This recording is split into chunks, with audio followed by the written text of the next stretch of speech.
Good morning. This is Father Stephen Kelly from St. John's Church in Detroit. We're continuing our series of daily morning meditations where we generally look at one or another lessons that are assigned for morning or evening prayer, what is known as the Daily Office Lectionary. Today for Friday, let's go back to that story from the book of Maccabees. Remember, we've heard about the Greeks have taken over this region. They're now trying to enforce a law that everybody must abandon the religion of the original covenant and follow the Greek rules and worship false idols, burn incense to false idols.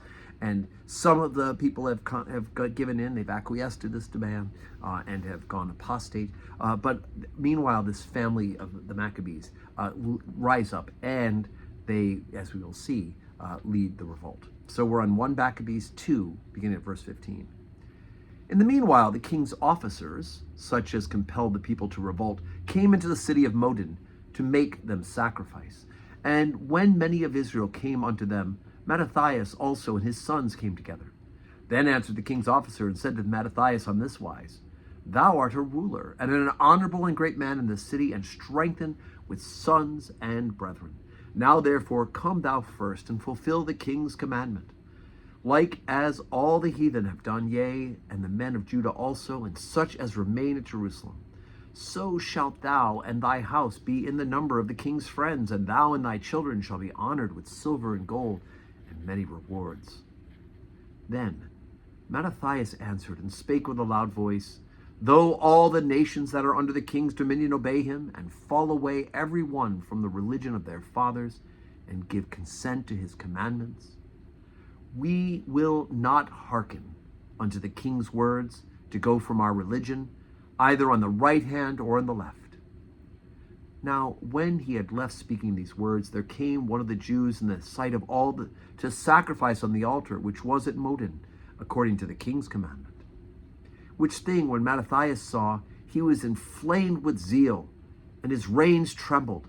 Neither could he forbear to show his anger according to judgment. Wherefore he ran and slew him upon the altar. Also the king's commissioner, who compelled men to sacrifice, he killed at that time, and the altar he pulled down.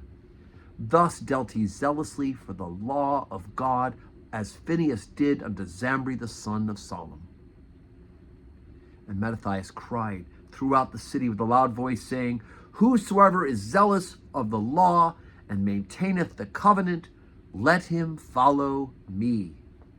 So he and his sons fled into the mountains, and left all that ever they had in the city. Then many that sought after justice and judgment went down into the wilderness to dwell there, both they and their children and their wives and their cattle, because afflictions increased sore upon them.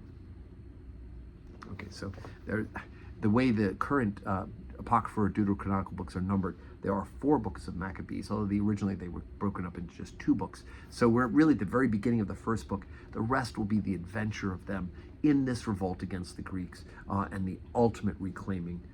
Don't give away the secret. You can read ahead.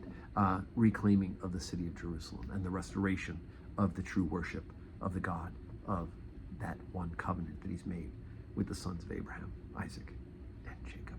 So anyway, I just love to hear about this kind of zeal for the faith. So today, as we said, today is Thursday. It's race day for Father Kelly today. So if you would say a quick little prayer for my races at 9:10 in the morning, I think, and then that might be done for the day, or maybe I'll have to race again. We'll have to see. But anyway, so no worship today at St. John's Church, no public worship. But let's say our prayers for each other. Pray your morning prayer, pray your evening prayer. I'll be doing so, and may God grant us a Thursday that is full